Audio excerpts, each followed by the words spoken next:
Hello everyone and welcome to the demo. In this demo, we will understand how project-related information can be shared using SharePoint 2010. The key ingredients for successful project management are communication and team collaboration. These ingredients can be very effectively and efficiently managed by combining products like Project and SharePoint together. So what are the different ways in which you can share project-related information? The easiest thing to do would be to upload the project file directly to a SharePoint site. So I have a SharePoint site pre-built already. This is my SharePoint site. And I also have a small project created in the form of a task list in Project Client. As mentioned, the simplistic approach would be to upload this file directly to the website. To do so, I get into Shared Documents and I will upload the file directly here.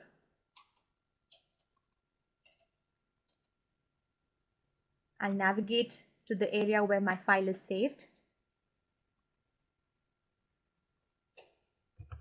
And that will allow for easy upload of this project file to the SharePoint site.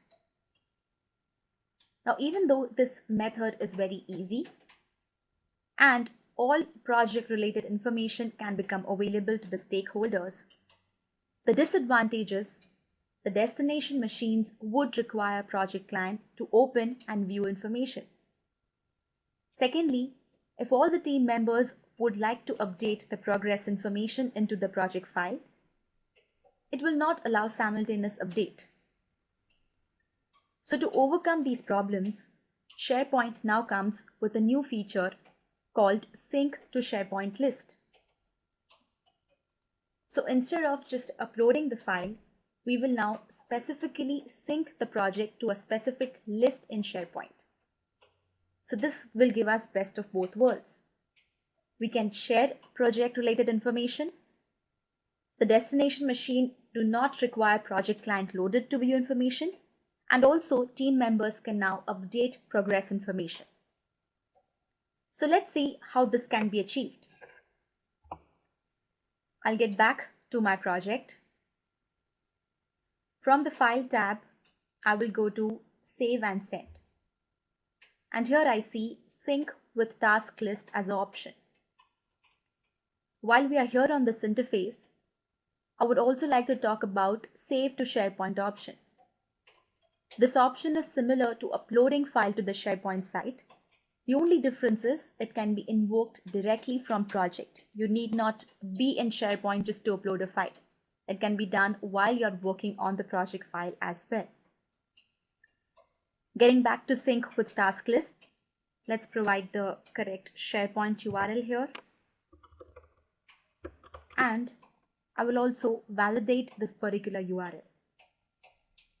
I can give a name to the project task list.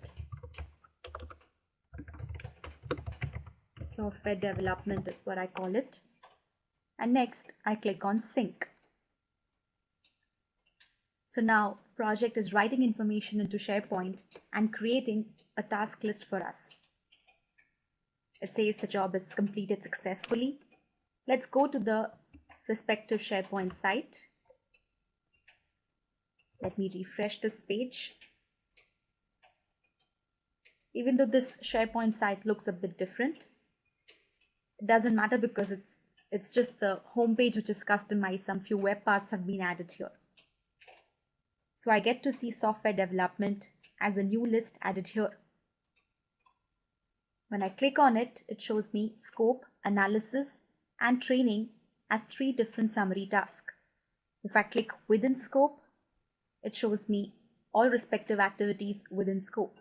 Likewise, if I would have clicked on analysis, it would show me all the subtasks within analysis. The good news is that this is a 2-way sync list available between SharePoint and project. If I make some changes here in SharePoint, it will be synced up back to the project file. Let's assign some resource here to first activity within scope. So I can click on address book, search for the correct resource. Now mind you, these resources should be a part of Active Directory and they should have specific permissions on the SharePoint site. Only then they can be assigned to activities.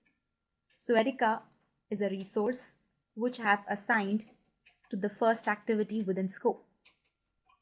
The moment Erica is assigned, she'll be notified through emails.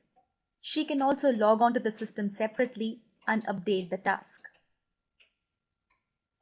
But before we do that, let's go to project and find out if there is a sync which has already happened and if the resource name reflects Erica.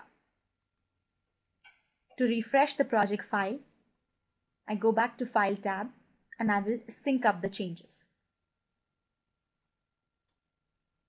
And there it goes.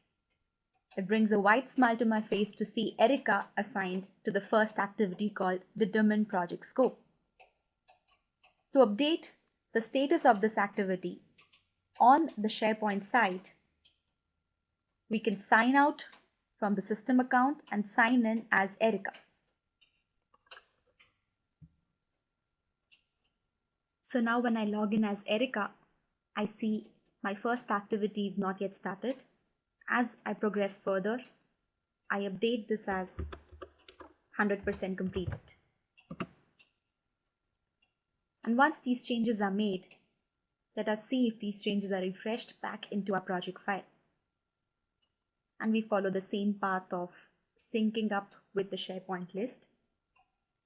And there it goes. It shows Determine Project Scope is 100% completed. Now, Erica being a member of the team, she spends most of her time in Outlook rather than SharePoint or project. So there is a mechanism by which she can upload her task directly from Outlook rather than coming to the SharePoint site.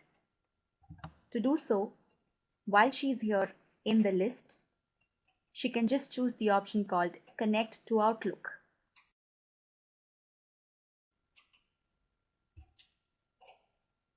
So in Outlook, I see SharePoint list as a new list created, within which we have software development as a new task list added. So once Erica updates her activities from Outlook, it will update SharePoint and eventually it will update the project file. Now all this was the basic fields which I could sync to SharePoint. If I have customized my project to include some custom fields for reporting and grouping, it's possible even to sync up the custom fields.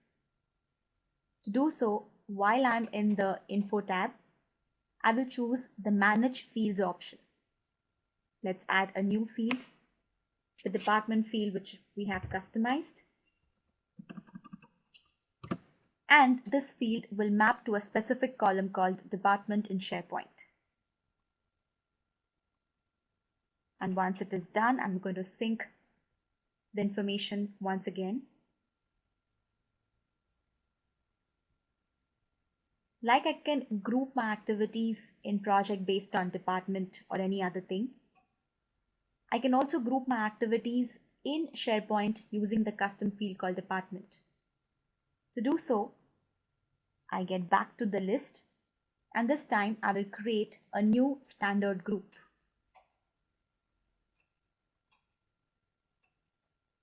And in this new standard view, I will make sure that my activities are grouped as per department. So I will add department as a new field and enable the grouping option. So let's choose group by department. Done. So now within SharePoint also you'll see my activities are grouped based on the custom fields. If I go within analysis, all activities within analysis are also shown grouped.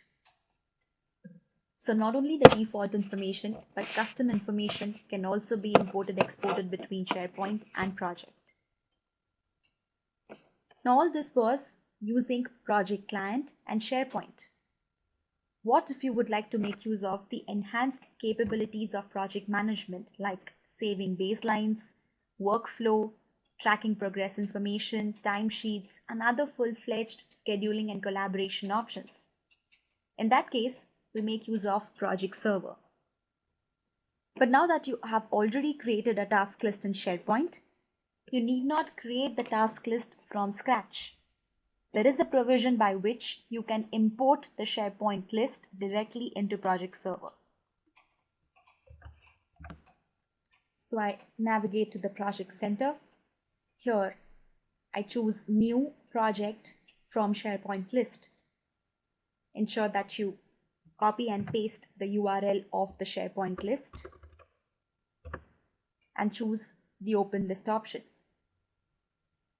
So it says software development is a new project which will be imported into your Project Center.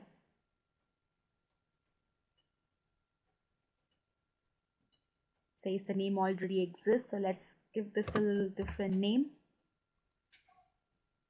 And once imported in Project Center, you can make use of all enhanced scheduling capabilities of Project Server. So we saw 3 different levels of how you can manage projects. We began from Project Client, moved on to SharePoint, and then to Project Server. So from basic to highly advanced capabilities of managing projects using the enterprise project management components. So that's what was in demo to be shown. Hope you enjoyed the demo and you found it